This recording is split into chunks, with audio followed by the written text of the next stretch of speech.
नाज़रीन, जाम शोरों खां सेवण इंडस हाईवे जो कम बंद हुजण ऐं हैवी ट्रैफिक ते कंट्रोल न हुजण सबब हादसा रोज़ जो मामूल बणियल आहिनि। वधीक तफ़सील लाइ ॾिसूं था हीअ रिपोर्ट।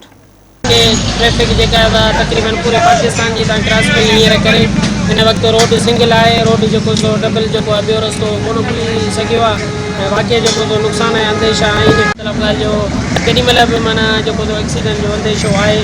अलाह साईं रहम करे। वाक़ई सॼी ट्रैफिक जेका आहे सा आमरी पुल खां फिरी करे इंडस हाईवे तरफ़ जेको आहे सेवण जामशोर तरफ़ रुख कयो आहे, जंहिंजे करे तमामु घणी हेवी ट्रैफिक चढ़ी पई आहे। उनखे मोटरवे खे हिन जो कंट्रोल करणु खपे, उन स्पीड खे कंट्रोल करणु खपे ऐं हेवी ट्रैफिक खे रोकणु खपे। बाक़ी जेके रूट जूं ॻाॾियूं आहिनि उनखे जेको आहे थो छॾणु खपे।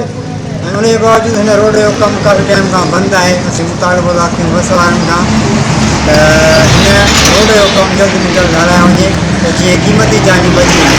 गवर्नमेंट कंट्रोल करे कोन ऑफिसर सभु पंहिंजी ॿुधनि ई कोन था।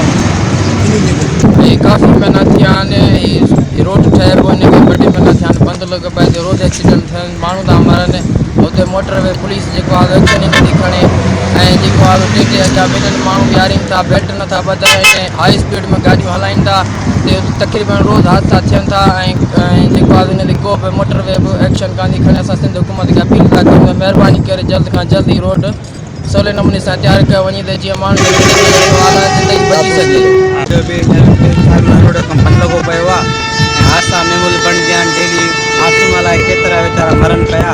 गवर्नमेंट को बि हिन जो रिएक्शन नथी। गाॾियुनि में अॻियां सिलेंडर लॻाए पिया आहिनि, वेननि सवारी आहे, डबल सवारी अॻियां जेकी डबल्स लॻी पई आहे। कैमरामैन शानवाज खान सां गॾु मुख्तार अली लाशानी, मेरा टीवी।